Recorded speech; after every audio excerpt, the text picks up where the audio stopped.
Hello everyone, I'm Don and welcome to my kitchen. Today we're going to make a combination of two of my most favorite desserts. One is cannoli and the other is cheesecake. So that's right, we're going to make cannoli cheesecake.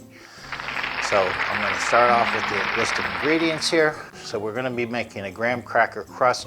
So we start with 1.5 cups of graham cracker crumbs. Now you can make those yourself or you can buy them pre-made, pulverized in the store. In your baking section, 1/4 cup of granulated sugar, and then we've got 5 tablespoons of melted butter. Now that's for our crust. For the filling, we've got our main ingredient, which is ricotta cheese, ricotta. It is 32 ounces or 1 container of the normal store-bought variety I buy from the big box Sam's Club, and they come in a bigger container, so I actually have to weigh those out to get the 32 ounces. Besides that, we've got 1 cup of sugar. We've got 1 teaspoon of vanilla. We've got 1 teaspoon of kosher salt, 1 tablespoon of all-purpose flour, 1 tablespoon of fresh squeezed lemon juice, or basically the juice of 1 lemon, 8 ounces of cream cheese, and two large eggs. So let's get started with the crust. So we're going to take our breadcrumbs, or our graham cracker crumbs, a 1/4 cup of sugar, and our 5 tablespoons of melted butter, which I already had on the stove top over here. Now we're going to stir this together, and the idea is to make this basically they call it a wet sandy mix. You have to really mix it in to get that butter to go through all those breadcrumbs. But once you do, you end up with a mix that is very much like what they say, mixed wet sand. That's going to help it stick together, and once that butter sets up, it actually forms. Now this recipe calls for actually baking the graham cracker crust. I've already preheated my oven at 350 degrees. Other cheesecake recipes that I've made, you don't have to do that. I'm going to follow this recipe to the T, and I will post this recipe in the description, so you guys can take a look at it. I think you could probably bypass this step. So we got this to the point where it is looking pretty much like the wet sand look.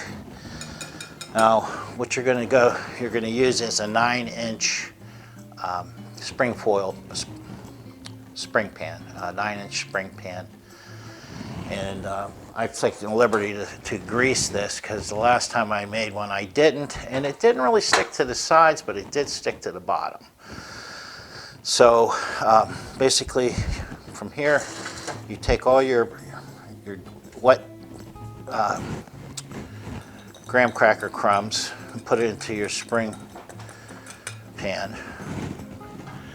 And I'm not real great at that, but the last cheesecake came out terrific.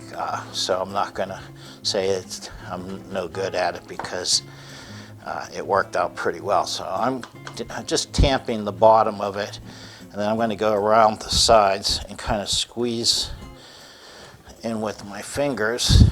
And I may have to bring a little bit more in from time to time.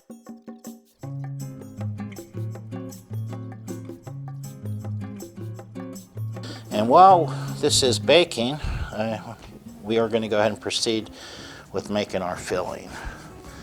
So I think that's going to be just fine. So we're going to go ahead and go over to the oven, and we're going to go ahead and put this in at 350 degrees. Okay, so we're going to start with the filling. Now, I'm going to use a stand mixer for this. Last cheesecake I did not. This recipe actually calls for the use of a stand mixer. So we're going to start by adding are some of our main ingredients, and I'm going to actually take the bowl off of here so you can get a better look at it. We are going to take all our ricotta and we are going to put that in the stand mixer. And I'm going to go ahead and take this and whip it first. I'll mix it up pretty good.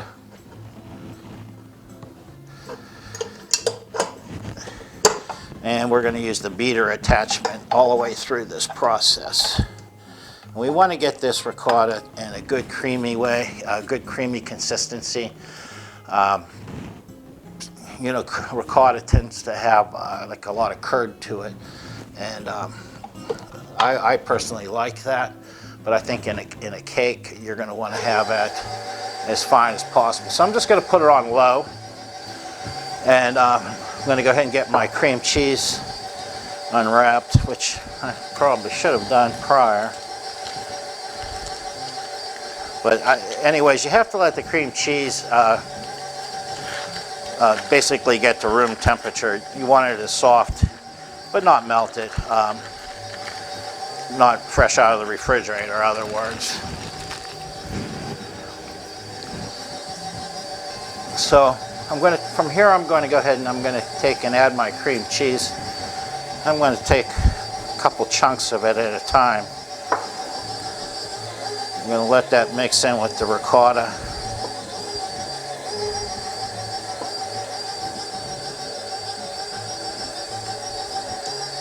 And there we go. And put the last piece in. And it is mixing. We're going to go ahead and add the rest of our ingredients. First, I like to whip my sugar in. And when I make a cannoli filling, 2 ingredients, ricotta and granulated sugar. So I'm going to go ahead and add that in.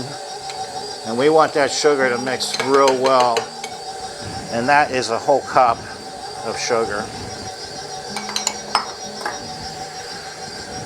Next up, I'm going to add my eggs. And these are 2 large eggs. And let one go ahead and get beat in. And then I'll add my second one. And I will kick the speed up on this slightly once we get all our ingredients in and incorporated.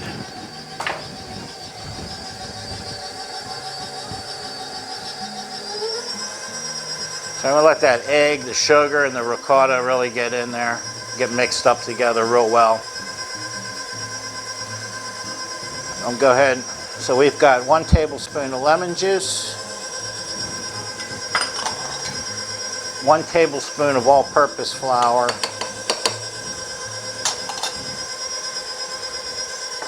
1 teaspoon of pure vanilla extract, and 1 teaspoon of kosher salt. So once again, I'm going to let that mix real well. In fact, I'm going to go ahead and kick that up. Now what we have here, which is one of my personal favorite ingredients, is 1 whole cup of mini chocolate chips. Now I've set some aside as well because whenever we are done with this, and this is a pretty long process. This, after it comes out of the oven, it actually has to be refrigerated for a good amount of time before you can eat it. So it'll probably be tomorrow that we actually decorate this thing and basically top it. So I'm going to slow that back down. We're going to go ahead and add in our 1 cup of mini chocolate chips. And we're going to get those to get consistently through the batter.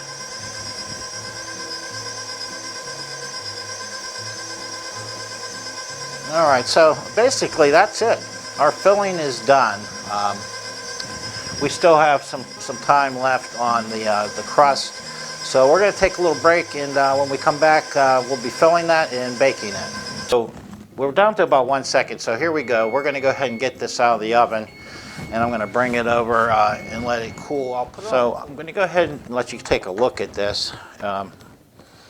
Doesn't look much different actually, but what I'm taking is that this is probably going to help set that crust up and make it contain the filling. So we'll go ahead and let this cool down for probably about 5 minutes to 10 minutes, and then when we come back we'll fill it and we'll get it in the oven. And then after that we'll be able to see our finished product, at least a fully baked version of that, and then tomorrow we'll end up with the decorating of the cake. Okay, we're back. It's been about 10 minutes and I've got this crust sitting in the pan up on a cooling rack, and it's cooled down considerably to the point where I can move it off of that. So the filling's been sitting here. I'm going to give it a good stir because I'm sure some of the chocolate chips have settled. We kind of want to make sure that they're good all throughout. And then we're going to go ahead and fill this with the batter. Now the oven is still on at 350 degrees, which is our baking temperature as well. So I'm going to go ahead and scrape this as good as possible and get all this goodness into the pan. Okay, so it just about at the top of the crust is how that fell. So if you go up the sides of the pan about 1.5 inches with your crust, you're going to be in good shape. Not that it really matters. I made a couple other cheesecakes where maybe the majority of it, the crust was all at the bottom. So what we're going to do is we're going to end up taking this over to the oven, but I'm going to go over there first, and I have to do a little preparation. One, I'm going to put a baking sheet in there so in case this thing springs a leak that it doesn't get all over my oven. And two, we're going to put a pan of water in the oven with this, and that helps the cheesecake not crack. And cheesecakes typically can crack if not taking that extra step. They call for like a 9 by 13, but I have this little baking dish and I put about 1 inch of water in it, and never has it gone dry on me. So I'm going to go ahead and go over to the oven, put a baking sheet in, and then we'll come back and put this in the oven.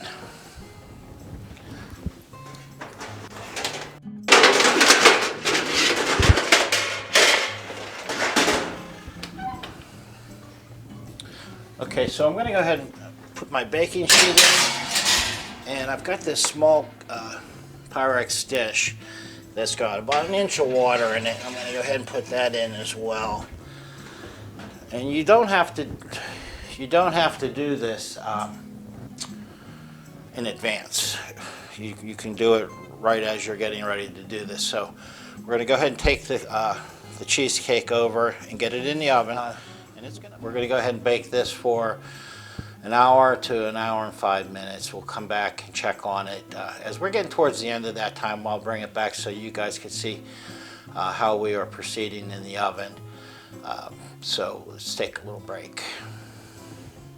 Okay, we're back, and the cheesecake is in the oven. We're about to get it out here, but it did take a considerably more time to do than the recipe called for. The recipe said 55 minutes to 1 hour and 5 minutes. It's now been 1 hour and a half, and that was pretty much the timeline of the last cheesecake I made.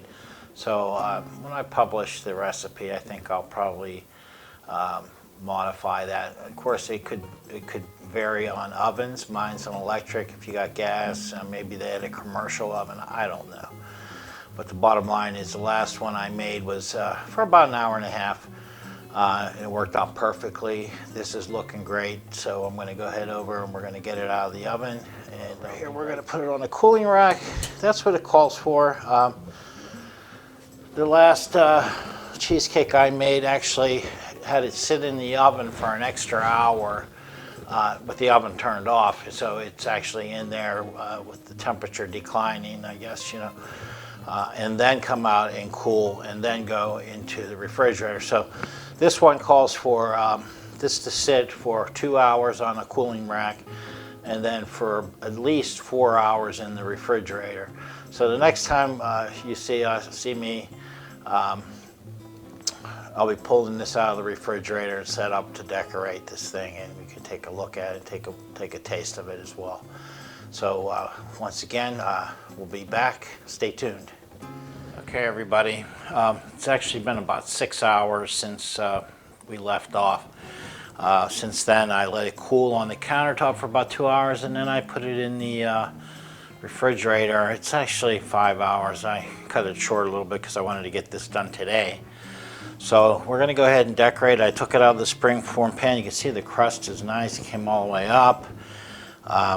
Anxious to get started. I'm not real good at the whole decorating thing, but what I'm using is just a light Cool Whip topping, and I'm using pastry bag with like a little star tip on it, and I kind of saw something like this, so we're going to just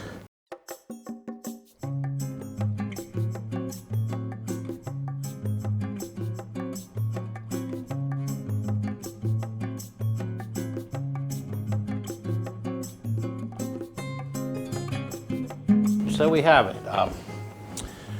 Cannoli cheesecake, two of my favorites combined. A lot of the recipes actually show the crust being cannoli shells that are pulverized in a food processor. This one did call for graham cracker crumb.